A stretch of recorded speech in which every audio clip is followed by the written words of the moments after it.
CCBG05 বিষয় প্রাগাধুনিক বাংলা সাহিত্য।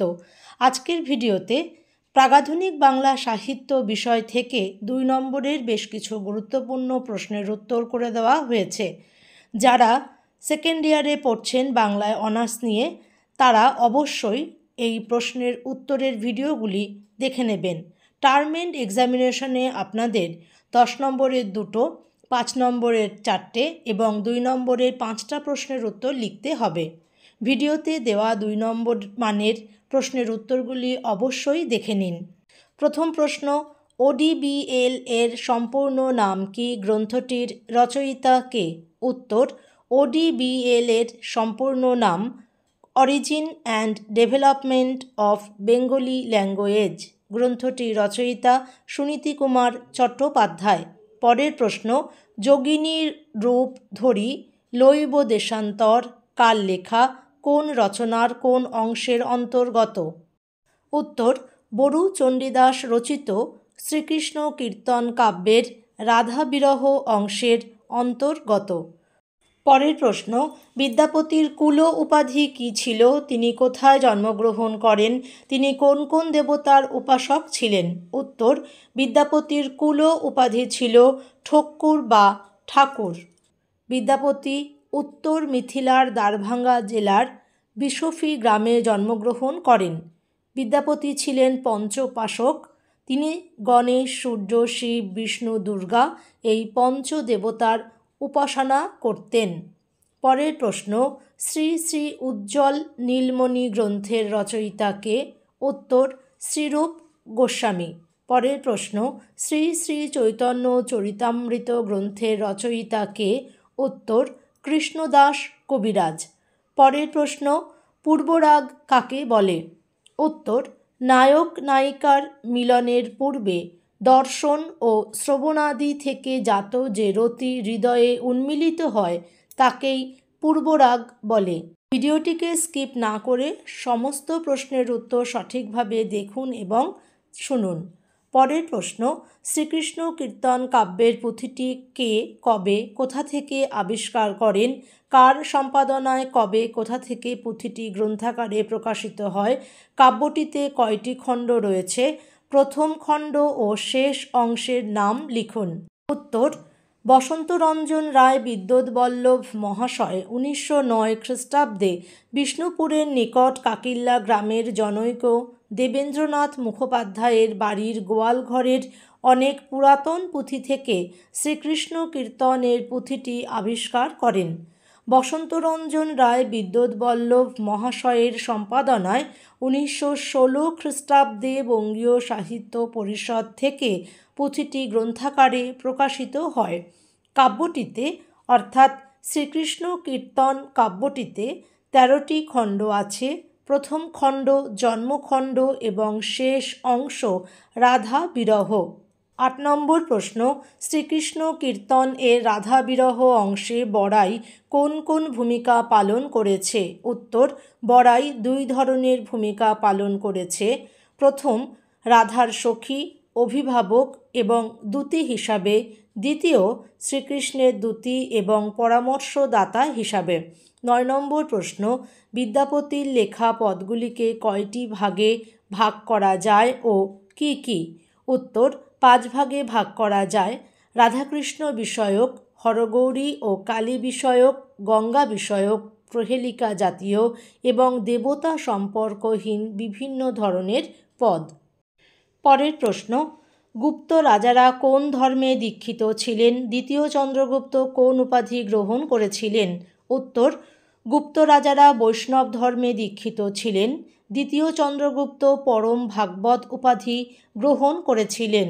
11 নম্বর প্রশ্ন, কোন লিপিতে ধর্মপালদেবের নন্দদুলাল মন্দিরের উল্লেখ পাওয়া যায়?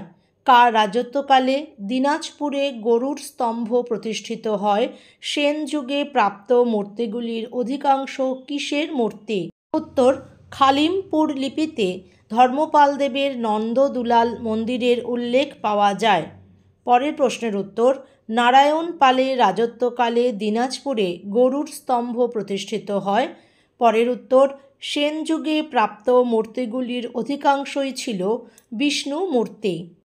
12 নম্বর প্রশ্ন, প্রত্যঙ্কুর কি? শ্রী চৈতন্য চরিতামৃতে প্রত্যঙ্কুরের কি কি নাম পাওয়া যায়? উত্তর, প্রীতির প্রথম আবির্ভাবকে প্রত্যঙ্কুর বলা হয়। শ্রী চৈতন্য চরিতামৃতে প্রত্যঙ্কুরের রতি ও ভাব এই দুটি নাম পাওয়া যায়। 13 নম্বর প্রশ্ন, চণ্ডীদাসের পদের মূল বিষয় কি? উত্তর, মানুষ তত্ত্ব, সহজ তত্ত্ব, পীড়িতি বা প্রেম তত্ত্বই হল চণ্ডীদাসের পদের মূল বিষয়। পরের প্রশ্ন, লৌকিক দেহতত্ত্বের ক্রমটি লিখুন। উত্তরটা যেভাবে লেখা আছে সেইভাবেই লিখবেন। জীব, দেবতা, মানুষ। 15 নম্বর প্রশ্ন, গৌড়পদ তরঙ্গিনী গ্রন্থের রচয়িতাকে? উত্তর, জগৎবন্ধু ভদ্র। পরের প্রশ্ন, গোবিন্দ দাস বঙ্গের একজন মহাকবি, একথা কে বলেছেন? উত্তর, কালিদাস রায়। গৌড়ীয় বৈষ্ণব দর্শন এর রচয়িতাকে? উত্তর, রাধা গোবিন্দ নাথ। 18 নম্বর প্রশ্ন, সাত্ত্বিক ভাব কি? উত্তর, চিত্ত সাক্ষাৎভাবেই হোক কিংবা ব্যবহিতভাবেই হোক, যে কোনোভাবেই দ্বাদশ প্রকার কৃষ্ণ রতির যে কোনো একটির দ্বারা আক্রান্ত হলেই সেই চিত্তকে সত্ত্ব বলা হয়। সত্ত্ব থেকে উদ্ভূত ভাবসমূহই হল সাত্ত্বিক ভাব। পরের প্রশ্ন, সাত্ত্বিক ভাব কয় প্রকার ও কি কি? উত্তর, 8 প্রকার। স্তম্ভ, সেদ বা ঘর্ম, রোমাঞ্চ অর্থাৎ পুলক, স্বরভেদ, বেপথু অর্থাৎ কম্প, বৈবর্ণ, অশ্রু এবং প্রলয়। 20 নম্বর প্রশ্ন, গৌড়ীয় বৈষ্ণব দর্শনে মোট কয়টি রসের কথা আছে ও কি কি? গৌড়ীয় বৈষ্ণব দর্শনে মোট 12টি রসের কথা আছে। তার মধ্যে 5টি মুখ্য রস এবং 7টি গৌণ রস। মুখ্য রস 5টি হল শান্ত, দাস্য, সখ্য, বাৎসল্য আর মধুর। 7টি গৌণ রস হল হাস্য, করুণ, রৌদ্র, বীর, ভয়ানক, বীভৎস এবং অদ্ভুত। 20 নম্বর প্রশ্ন, রবীন্দ্রনাথ ও শ্রীশচন্দ্র মজুমদার সম্পাদিত গ্রন্থটির নাম ও প্রকাশকাল লিখুন। উত্তর, গ্রন্থটির নাম পদরত্নাবলী, প্রকাশকাল 1885 বৈশাখ। পরের প্রশ্ন, অভিসার শব্দের ব্যুৎপত্তি নির্ণয় করে তার ব্যুৎপত্তিগত অর্থ লিখুন। উত্তর, অভিসার শব্দের ব্যুৎপত্তি অভিপূর্বক শ্রী ধাতু যোগে তৈরি হয়েছে অভিসার শব্দটি। অভিসার শব্দটির ব্যুৎপত্তিগত অর্থ হল সম্মুখে গমন। ভিডিওটিতে মোট 30টি প্রশ্নের উত্তর করে দেওয়া হয়েছে। ভিডিওটি স্কিপ করে দেখলে প্রশ্নের উত্তর বোঝার ক্ষেত্রে ভুল হয়ে যেতে পারে, তাই সঠিকভাবে ভিডিওটিকে দেখুন এবং সমস্ত প্রশ্নের উত্তরগুলি সঠিকভাবে শুনুন। 23 নম্বর প্রশ্ন, অভিসারের সংজ্ঞা দিন। উত্তর, প্রিয় মিলনের উদ্দেশ্যে নির্দিষ্ট সংকেতকুঞ্জ অভিমুখে গমনকেই বলে অভিসার। নায়কের সঙ্গে মিলনের জন্য নায়িকা অভিসার করতে পারেন, আবার নায়িকার সঙ্গে মিলনের জন্য নায়কও অভিসারী হতে পারেন। পরের প্রশ্ন, কোন কবি সাধক কবি নামে পরিচিত? তার রচিত তন্ত্র সাধনের গ্রন্থটির নাম লিখুন। উত্তর, কমলাকান্ত ভট্টাচার্য সাধক কবি নামে পরিচিত। তার রচিত তন্ত্র সাধনের গ্রন্থটি হল সাধক রঞ্জন। 25 নম্বর প্রশ্ন, কবে যাবে বলো গিরিরাজ এবং শুকনো তরু মুঞ্জরে না পদ দুটির রচয়িতাকে? কত সংখ্যক পদ? পদ দুটির রচয়িতা শাক্ত পদকর্তা কমলাকান্ত ভট্টাচার্য। কবে যাবে বলো গিরিরাজ এই পদটি সংকলন গ্রন্থের 18 সংখ্যক পদ এবং শুকনো তরু মুঞ্জরে না পদটি সংকলন গ্রন্থের 158 সংখ্যক পদ। পরের প্রশ্ন, কার সম্পাদনায় কবে বৈষ্ণব পদলহরী প্রকাশিত হয়? উত্তর, দুর্গাদাস লাহিড়ীর সম্পাদনায় 1322 সালে বৈষ্ণব পদলহরী গ্রন্থটি প্রকাশিত হয়। 27 নম্বর প্রশ্ন, অমরেন্দ্রনাথ রায় সম্পাদিত কলিকাতা বিশ্ববিদ্যালয় প্রকাশিত শাক্ত পদাবলী গ্রন্থে কতগুলি পদ সংকলিত হয়েছে?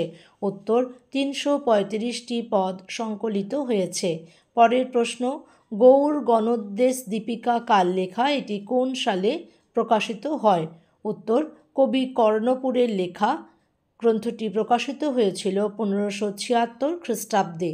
প্রশ্ন, সুখের লাগিয়া এ ঘর বাঁধিনু অনলে পুড়িয়া গেল অংশে কোন অলঙ্কারের ব্যবহার হয়েছে?